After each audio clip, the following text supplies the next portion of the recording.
So when I first started using Power Pumper, I incorporated it in my trike activities we would do outside. But I quickly found out after a period of time that I could use them inside, and there's some advantages of using them inside. One, my concrete surfaces in my NPRs tend to be finished, and so it allows for less friction as opposed to an outdoor setting, which allows the kids to go a little bit faster.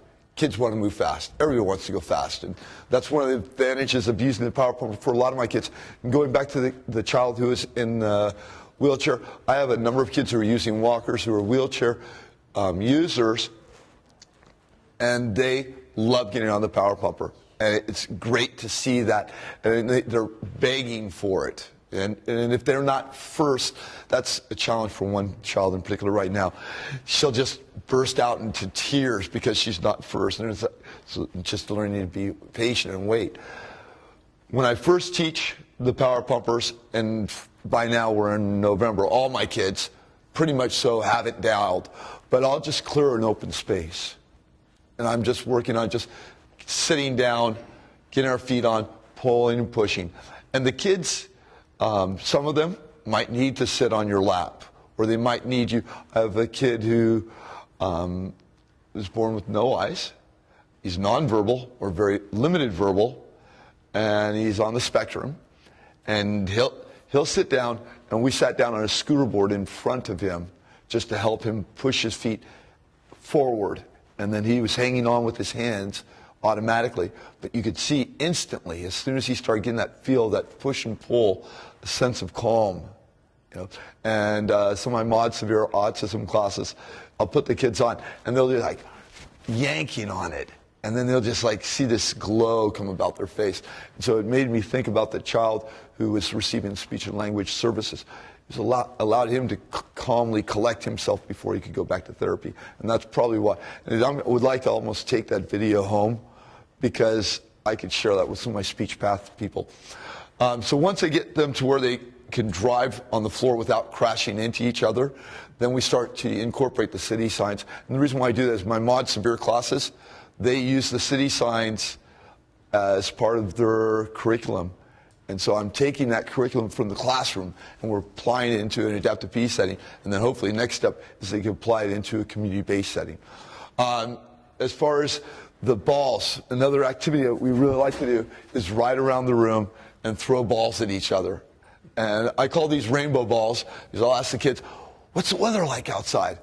And it'll be sunny, but now even though it's sunny, the kids know what to anticipate. Oh, it's raining. I go, watch out for the rainbow, and we'll throw out the balls. And so the kids are, again, working on their spatial awareness, they're working on fitness, and they're also starting to work on an overhand throw. And so I'm able to blend that in. The bowling is probably one of the most popular, because, and I don't have the fancy pins. I just happen to have, well, and probably a lot of you do, because bowling for our kids is, I use the big ones, and yeah, sure, they'll get stuck sometimes, and I'll have to pull them out. Or the kids will have it like 5 pins in front of them, and they're pushing the pins along, so they're getting a little bit more work, heavy work in, because they've added some resistance. And they'll be laughing the whole time as they're pushing like 5 pins, and I'm trying to clear them out of the way.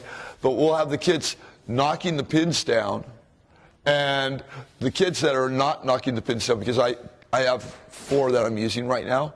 Well, I have 4 originals and I have 2 juniors. And most of the time it would only be the 4 originals, unless I have a blended class or where there's some little and some a little bit bigger. But they'll be knocking the pins down. I'll have the other kids working on counting. And maybe my kids can only count to 10.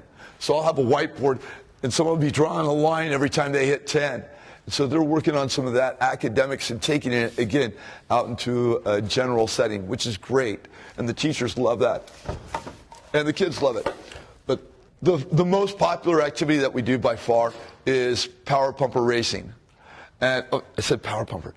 And that's just because that's how I know it is Power Pumper. And I'm trying to retrain myself to say pumper car now. But the kids will go out, and we've done all sorts of different types of racing. And the kids get really fired up about that. And so I'd like to take you guys outside. Yes?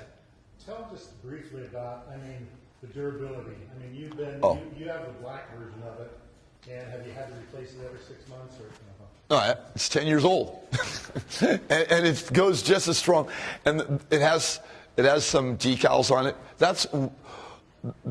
It can be a challenge with some of your kids who like to peel things, and everybody has one. Sometimes you have to watch them with the stickers, but it has some flames on it, and that tends to be one of my more popular cars because it has flames, and the kids think, it's really fast. But I'd like to take you outside. I've set up a little bit of a race course and introduce you to some of the activities that we do while we're racing, and also get you a little bit of an idea of what it feels like to participate in races.